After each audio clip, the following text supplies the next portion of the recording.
guys, welcome back to Strong Successful Male. So for today, we'll be covering part 2 to the story I covered earlier, all about the husband who eventually, quite frankly, goes scorched earth on his wife after the marriage implodes.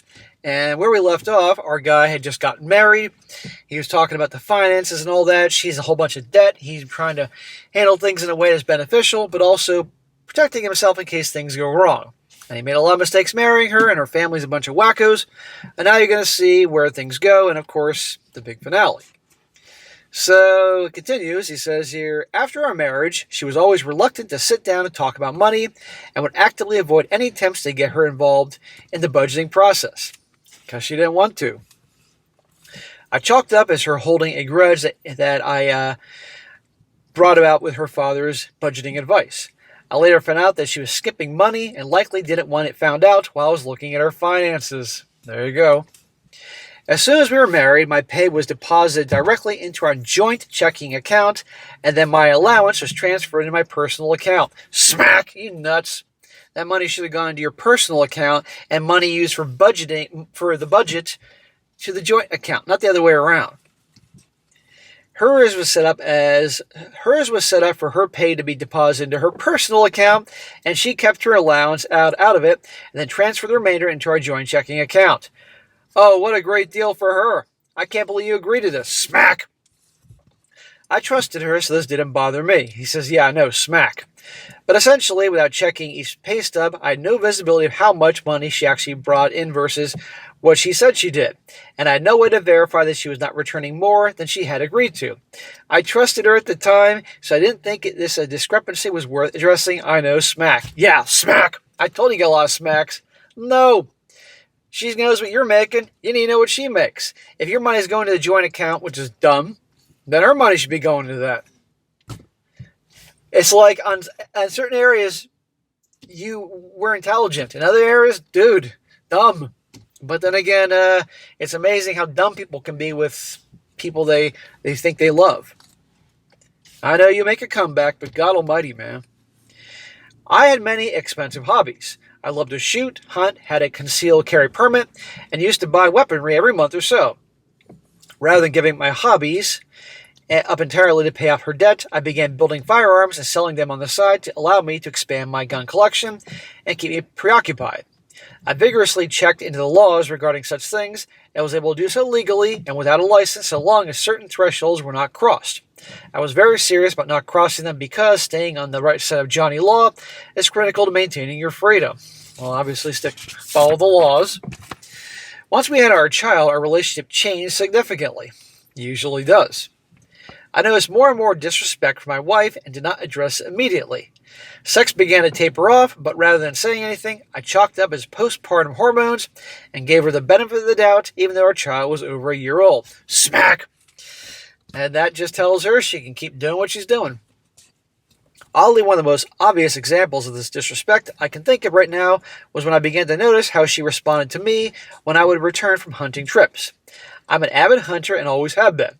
I began to notice that when I would return successful from a hunt, she would seem upset even though I was always the one to process the game myself. So it cost her nothing when I brought home more meat for us to eat, but when I would come home empty-handed, she'd be more pleasant. I began testing her reactions by claiming that I hadn't gotten anything when actually I had, and vice versa, and her responses were entirely predictable. I'm done trying to figure her out. Chick's mental. This is when I knew this woman resented me, was angry with my success, and happy when I failed. I couldn't trust someone who was not my advocate. I began to verify small things rather than talking with her about it. And I found out that she had lied to me multiple times over the next 6 months. The lies I caught her in were less important to me than the fact that she was lying to me. Brother, all of us, upon hearing in part 1 your description of her and her family, could have told you this is how it's going to turn out. The first one was about our child vaccination records. I am not an anti-vaxxer, and this was long before COVID, but believe prudence dictates that you should weigh the pros and cons of each vaccine before deciding to give it to your kid. Mercy and I had agreed that at 6 months we would give our child the vaccinations required for daycare, but not the additional ones that are commonly recommended, but in our view offered little added benefit. When our child was 5 months old, I followed up to ask when the 6-month vaccination appointment was, and she told me that she'd already taken our child in for vaccinations and had simply forgotten to mention it. Uh-huh. That explanation did not sit right with me. We had the discussion, the timing, and scope at length, and I couldn't accept that the early timing had been accidental oversight. She maintained that it was for an honest mistake. I told her I did not believe it was. I restated our agreement and my expectation that we make these decisions together, and I left it there. Yeah, one ear out the other. You're not enforcing this, so she's like, whatever, jackass. 2 months later, as we approached the next appointment window, I asked her to provide the vaccination records, which she was hesitant to provide, and when I reviewed them, I discovered that she had taken our child in a second time without discussing it with me and had again authorized more vaccinations than we had agreed to, both at the 5-month visit and the later appointment. Not good. You both have to be on the same page of these things. I made clear that my concern was not primarily about the vaccines themselves. They were generally low risk, and our child did not experience any observable adverse reactions. My issue was the process. As the father, I have a voice in decisions that affect our child's health. A mother does not get to make the unilateral decisions behind my back and then characterize them as accidents. You're damn right about that. But she has no respect for you, so therefore she's not going to adhere to any of these things. I told her that she was truly believed my position placed our child at risk. Then I would expect her to tell me directly. If we disagreed and could not reach a compromise, and she still felt compelled to act to protect our child, I would at least expect honesty about that decision. What I could not accept was agreement to my face, followed by actions taken in secret. In a marriage, I need honesty and transparency, not quiet decisions that undermine trust. That's been your whole relationship, brother. Mercy's lies started to pile up. They usually do. Not a single one of them was earth-shattering, but taken together as a whole, they demonstrated that I did not have a partner. I had a rival who would lie straight to my face. Then, when I was able to prove that she was lying, would create a new lie that contradicted the last one while assuring me the truth. It was the truth. Over and over again, where I could never be sure if she was telling me the truth or if I just caught the new lie yet. She's mind-fucking you, making the point that your brain hurts. What a great marriage. She could not be trusted, so I told her I was separating from her because I could not be the only person committed to the marriage, nor could I be married to someone I couldn't trust. I changed the combination of my safe, took out half the cash, told her to do the same, and I left to work on the road, leaving her to beat to my house.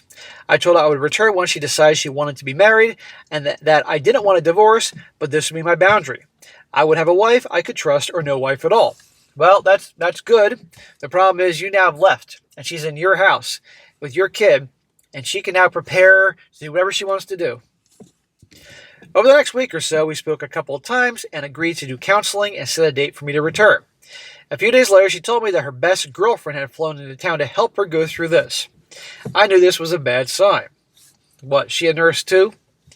The next day, she called to inform me that she had filed for divorce. And we're off. Of course. She's the first one to do it. And didn't you say she's got lawyers in her family? She said she was going to try to move with our child back to her home state. I told her I would fight her if she tried. Oh, now she's taking your kid from you.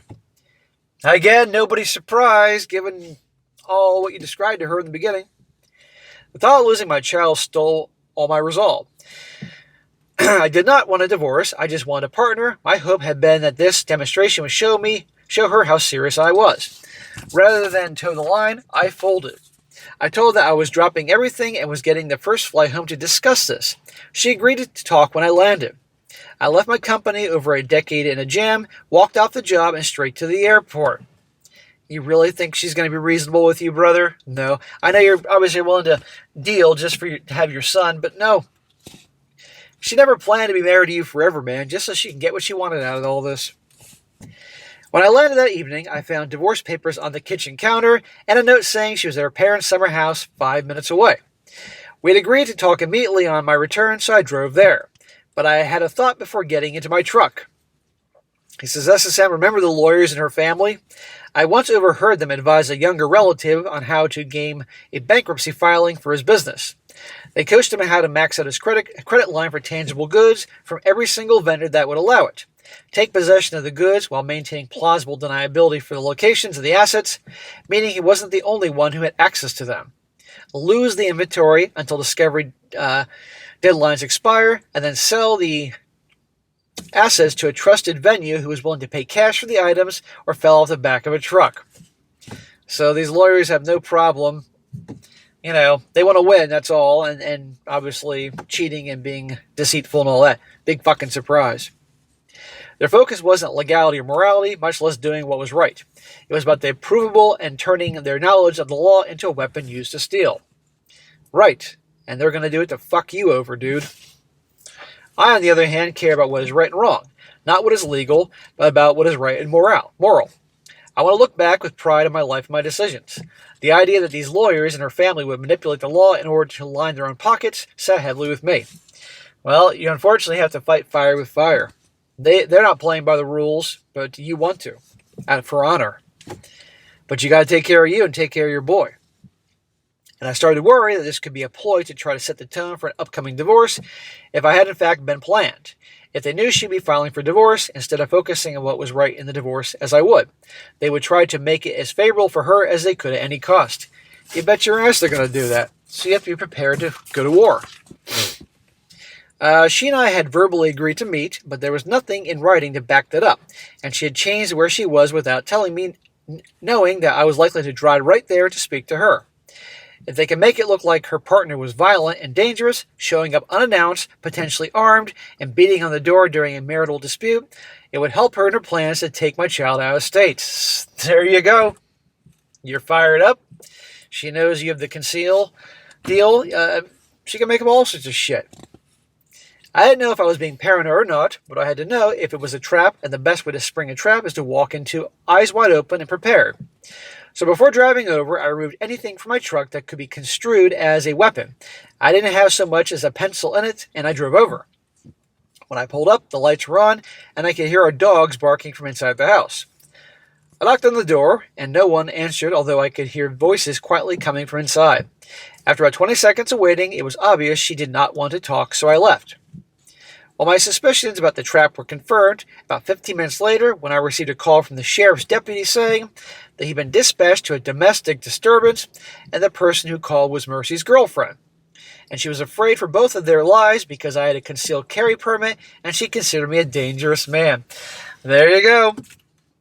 She may be an asshole, she may be stupid with money, but she's obviously she's not dumb and setting you up. He had been dispatched before I even knocked on the door.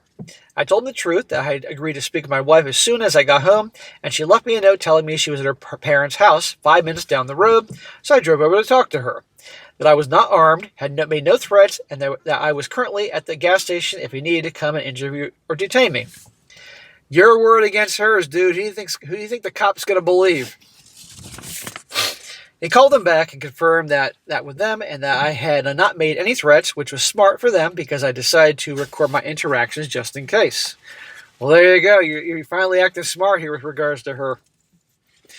Well, my wife called me the next day and explained that it was her girlfriend who made the call, not her, and she knew I was not a threat to her or child. Sure. I had the phone on speaker and had witnesses and recording of this conversation as well. At this point, I could see that things were going to get dirty, and this was likely all planned out. You bet your ass it was. Now, you have to fight dirty. It's just unfortunate reality. I have no doubt that her and her girlfriend called the cops as soon as I pulled up and were sitting on the other side of the door with their own recordings, hoping and praying that I would lose my temper, yell, scream, or beat on the door.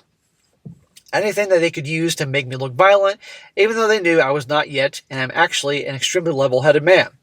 The next day, I hired the best attorney I could find and afford, and for advice to the letter. Yeah, good. You want to get your best attorney. And I like how he said it was I think he says a woman here. The attorney gave me the estimated price for a contested divorce, and I decided I would rather that money go to provide for my child than a lawyer. So I offered my wife a one-time sweetheart of a deal. Half of everything, plus a check for $20,000, the attorney fee I was expecting. My only stipulation was that we avoid the attorneys and that she try not to take my child from me. But if she did fight, I would fight her for every penny and she would lose. Well, good. You think she's going to be easy? No. About a week later, I was informed by the police office that Mercy had filed for a restraining order against me, stemming from the domestic disturbance call from the previous week. Shocker. So much for a smooth, easy divorce. Okay, time to go scorched earth, brother. Fortunately, the order had not been granted by the court because she could not claim I had made any threats towards her or did anything illegal. Her request simply stated that as a man with a concealed carry permit going through a divorce, that she felt unsafe in my presence as she didn't know anything about firearms or how to protect herself. My lawyer laughed when I told her that my soon-to-be ex-wife also had a concealed carry permit. She has one too?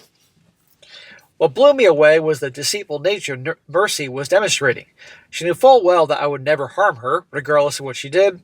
I could have walked in on her sleeping with another man, and I know in my heart of hearts that there was no point in fighting at that point, and I would simply walk away. Well, I would hope you record it, then walk away. So the fact that she took this action told me all I need to know. During that week from when she submitted her request to when I was informed that they had failed, she was still speaking to me on the phone about saving the marriage, meeting me so I could see our child, all while waiting for her hammer to drop on me. Yep. Once I saw she'd requested an order of protection, I refused to communicate with her about anything other than our child, refused to be alone with her, and refused to meet for exchanges of our child anywhere that did not have video surveillance. You don't want to be anywhere alone with her without any witnesses or recordings because, dude, it's your word against hers. Who are they always going to believe? Think about it. Shortly after the point, I got a call from the county prosecutor who wanted to give me a heads up that an out-of-state law firm owned by some of her family members had begun asking for any criminal records that may have related to me, as they were doing opposition research for an upcoming divorce. I guess they didn't account that small town folks talk. The prosecutor told me he had nothing to give them, but wanted to let me know. I thanked them graciously for the heads up. On a funnier note, SSM, Mercy and I set up a time when she could have come by the house with some moving men and her father to pack up some of her things. I had a sheriff's deputy do a civil standby to be a witness for me. Wow, that's smart. While we were married, Mercy kept what we call a toy box under her side of the bed that held her unmentionables that would get her through those long, cold nights alone when I was traveling. In other words, it's her vibrator collection. Seeing the moving men and her father was starting to pack up her bed, and me still being a gentleman, I walked up to her to warn her that they were about to discover her toy box in front of her father. Before I could even get the word out, Mercy yelled for me not to come near her, as she thought I was so dangerous that I would attack her right then and there in front of everybody, including the deputy. I couldn't help it. I broke out laughing. I wouldn't have warned her about the box. Let her make a fool of herself. My laughing must have caught her off guard enough to listen when I quietly told her that her dad and the movers were about to discover her special box. The color drained from her face, and she bolted into the bedroom, demanding everyone halt and leave the room for a minute, then close the door to retrieve it in privacy. While they were all wondering about the odd behavior, after she made a giant spectacle of yelling as if she was afraid of me, I should just informed her out loud in front of everyone that her father and the movers were about to find her dildo box. That's what I would have done. But just because I was still a gentleman did not mean I was taking chances. My rules were that I would only meet in public places with neutral witnesses. I recorded every interaction to the extent allowed by the law. I limited all contact to absolute essentials that focused on our child and continued asking for time and our young child while not fighting with her when she started to refuse my parenting time. In my entire divorce, I never raised my voice or cursed at her once. For all she could see, I was the image of Gandhi himself. You have to. You have to play calm and cool because anything that can be used against you will be used. And she's proven that. And you didn't do anything, and she was still making up shit. I'm glad you had the good... So now this is when you were starting to have good sense. When you knew it was over, you were starting to have good sense. But my God, man. Well, guys, this is the end of part 2. Now, part 3, which again will be in a couple hours, will be the ending here about how this whole thing plays out. He turns things around on her and walks away like a bandit. Not to mention some very common sense info and things he's learned from all this whole debacle that you can pass on to guys out there if you're ever in a situation. So I'll see you in 2 hours. Definitely a good one.